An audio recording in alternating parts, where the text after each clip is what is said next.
Good evening बच्चों। आज हम पढ़ेंगे class 12 CBSE chapter number 1 solutions की कंसंट्रेशन टर्म्स।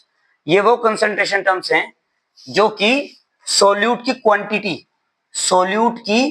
क्वांटिटी पर डिपेंड करती है। क्वांटिटी यानी मात्रा, जितनी ज्यादा क्वांटिटी होगी उतना ही ज्यादा कंसंट्रेशन होगा किसी सॉल्यूशन का।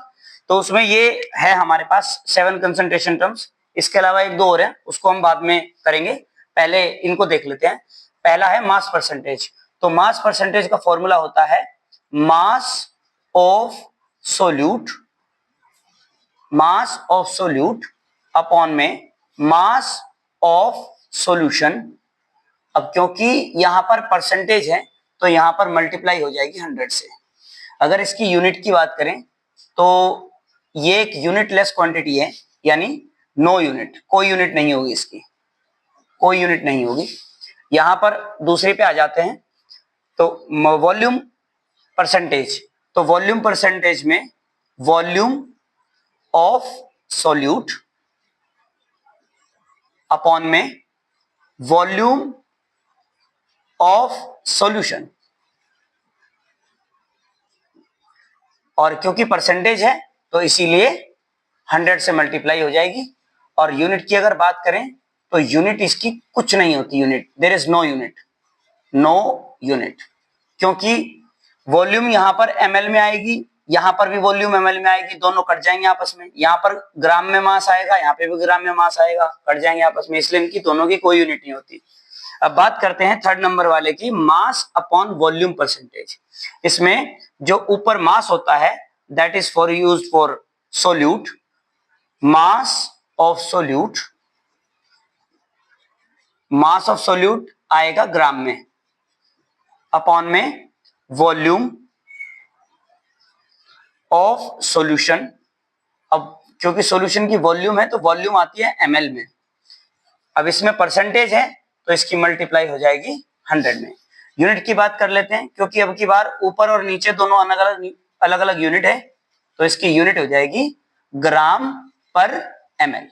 ठीक है, ग्राम पर ml इसकी छोटी यूनिट होती है। अगर वॉल्यूम लीटर में दिया हुआ है तो मास किलोग्राम में होगा, तो किलोग्राम पर लीटर हो जाएगा। यहां पर मोलारिटी आती है फोर्थ नंबर पर।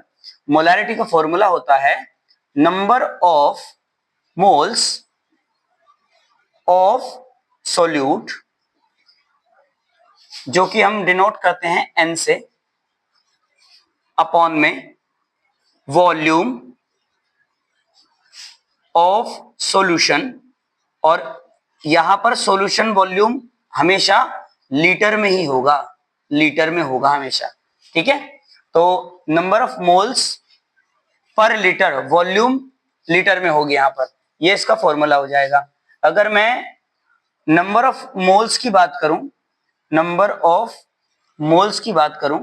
तो नंबर ऑफ मोल्स जो है यानी n को कैलकुलेट करने के लिए फॉर्मूला होता है given mass in the question of the solute upon में molar mass of the solute.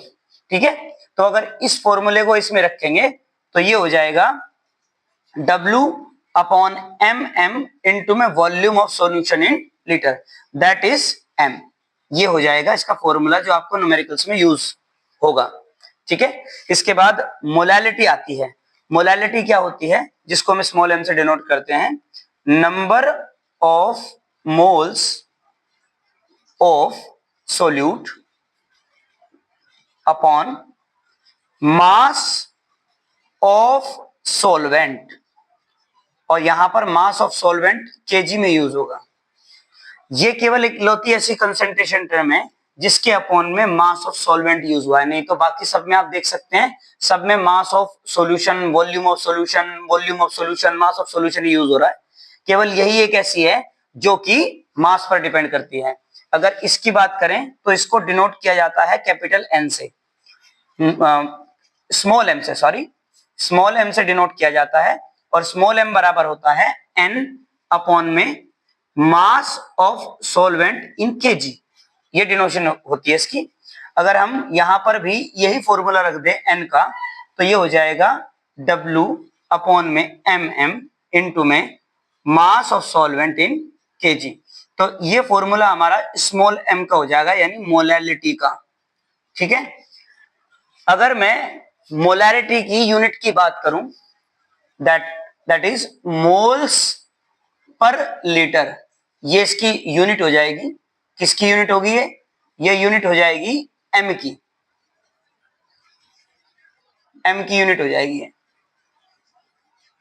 ये यूनिट है m की, m की यूनिट यानी मोलैरिटी की यूनिट है ये।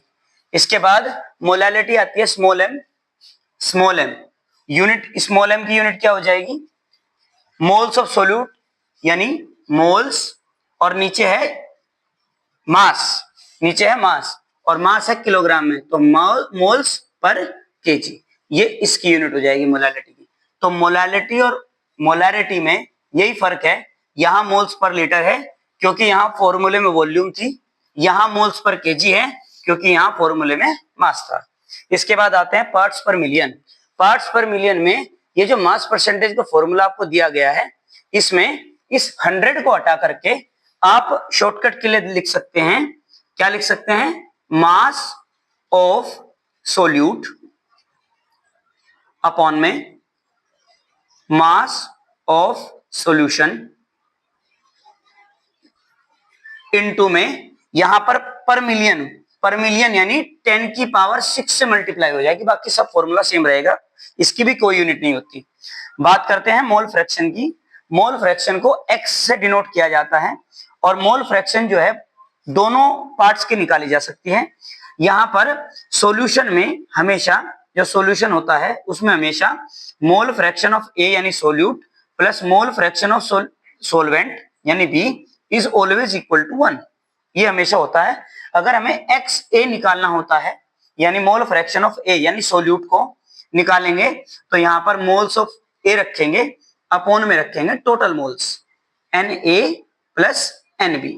अगर हमें निकालने होंगे moles of solvent, mole fraction of solvent, तो हम लिखेंगे मोल्स ऑफ सोलवेंट अपॉन में टोटल मोल्स, अपॉन में टोटल मोल्स। तो ये XA यहां पर हम डिनोट भी कर देते हैं, XA is equal to solute है, सोल्यूट के पार्टिकल, और XB क्या है, XB हो जाएगा सोलवेंट। तो अगर XA सोल्यूट है और XB सोलवेंट है, तो यहां पर Na हो जाएगा, Na हो जाएगा मोल्स ऑफ सोल्यूट, और Nb हो जाएगा moles of solvent. I hope कि आपको ये सब अच्छे से समझ में आ गया होगा। ये सभी ऐसी कंसंट्रेशन टर्म्स हैं जो आपके बोर्ड की दृष्टि से बहुत इंपॉर्टेंट है, और इन्हीं में से सब में से न्यूमेरिकल आपके लिए कंसंट्रेशन टर्म्स में से ही आता है। मोस्टली मोलैरिटी, मोलैलिटी और मोल फ्रैक्शन के बहुत ज्यादा न्यूमेरिकल्स आपके जो है एग्जाम्स में पूछे जाते हैं, और बहुत सारी डिटेलिंग भी पूछी जाती है। अगले वीडियोस में हम बात करेंगे रिलेशंस की, कि स्ट्रेंथ क्या होती है, मोलैलिटी और नॉर्मेलिटी में क्या स्ट्रेंथ है, क्या रिलेशन है, और स्ट्रेंथ और नॉर्मेलिटी में क्या रिलेशन है। ये सभी रिलेशन हम अगली वीडियो में डिस्कस करेंगे। I hope you like the video, comment and share and subscribe. Thank you.